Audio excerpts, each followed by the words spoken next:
Welcome to my YouTube channel Vibrating D Himta. Dear viewers, in today's video we are going to talk about historical evidence and resources to know about the ancient Indian history.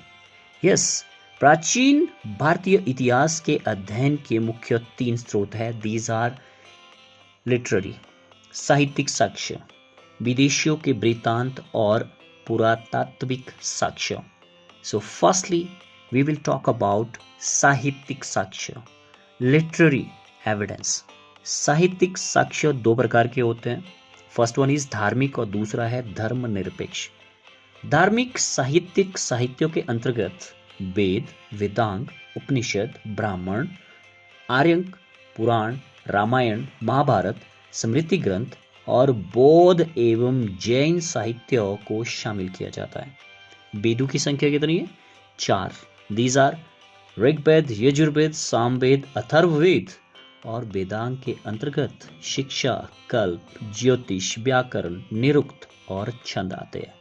Yajurveda very important, कर्म कांड प्रधान है. सामवेद में संगीत का प्रथम साक्ष्य मिलता है.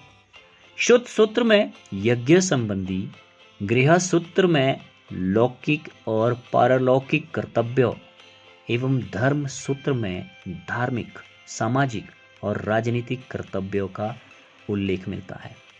वेद कौन कौन से थे? यस, ऋग्वेद यह ऋचाओं का संग्रह है, मंत्रों का संग्रह है.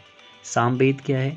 यह गीति रूप मंत्रों का संग्रह है और इसके अधिकांश गीत ऋग्वेद से लिए गए हैं. यजुर्वेद इनमें यज्ञ अनुष्ठान के लिए विनियोग वाक्यों का समावेश है.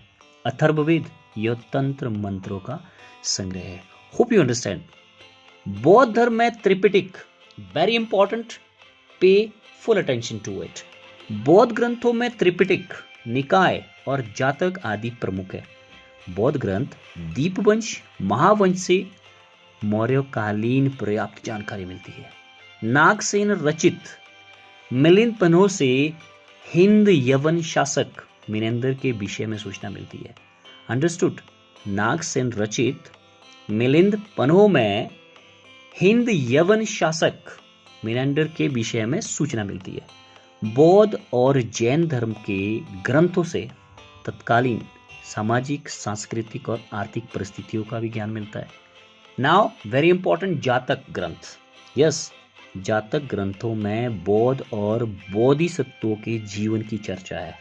नाउ व्हाट इज कथा वस्तु? कथा वस्तु में बुद्ध के जीवन से संबंधित कथनांकों का विवरण मिलता है. नाउ जैन.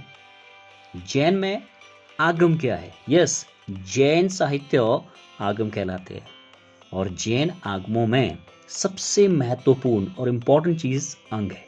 अंगों की संख्या 12 है.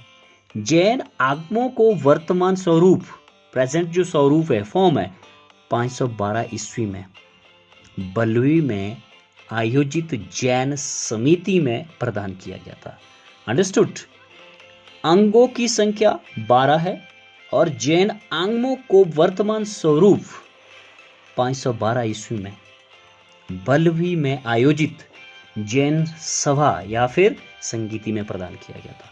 जैन साहित्यों में परिशिष्ट पर्वन, भद्रबाहु चरित, आचारांक सूत्र, भगवती सूत्र, कल्प सूत्र से अनेक प्रकार के ऐतिहासिक सामग्रियां प्राप्त होती है या मिलती है, हमें नॉलेज प्राप्त होता है. जैन ग्रंथ भगवती सूत्र में महावीर स्वामी के जीवन और 16 महाजनपदों का वर्णन मिलता है. Dear viewers, this is very important here.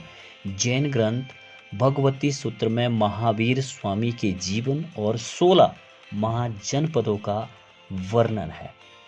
Shunga काल में पतंजलि ने पाणिनि की अष्टाध्यायी पर महाभाष्य लिखा, जिससे मौर्यकालीन जानकारी मिलती है. पतंजलि पुष्यमित्र शुंग के पुरोहित थे. अंडरस्टूड. पतंजलि पुष्यमित्र शुंग के पुरोहित थे. अष्टाध्यायी संस्कृत व्याकरण का पहला ग्रंथ है, जिसकी रचना किसने की थी? पाणिनि ने. इसमें पूर्व मौर्य काल की सामाजिक दशा का चित्रण मिलता है. नेक्स्ट इंपॉर्टेंट पॉइंट इज अर्थशास्त्र। अर्थशास्त्र के लेखक कौन? यस, कौटिल्य, जिन्हें चाणक्य या विष्णुगुप्त के नाम से जाना जाता है। अर्थशास्त्र में मौर्यकालीन राज व्यवस्था का स्पष्ट चित्रण मिलता है और ये राजकीय व्यवस्था पर लिखी पहली पुस्तक है। संस्कृत भाषा में ऐतिहासिक घटनाओं का क्रमबद्ध लेखन कल्हण ने किया है। वो इस Kalhana Kalhana is a writer of Rajatarangini, जिसमें कश्मीर के इतिहास का वर्णन है। Dear viewers, here is a list of historical books and its creators' name on your screen, which really help us a lot to know about ancient Indian history. किस तरह से हम उस ऐतिहासिक समयों से आज की स्थिति में पहुंचे हैं। अगली वीडियो में मैं आपको विदेशियों के वृत्तांतों के बारे में बताऊंगा कि किस तरह से ये एविडेंस इंडियन हिस्ट्री को जानने में हेल्प करते हैं। यस, विदेशियों के वृत्तांतों को 3 भागों में बांटा जा सकता है: यूनान, रोम के लेखक, चीन के लेखक और अरब के लेखक। Yes, stay in touch and don't forget to subscribe my channel by reading D. Himta.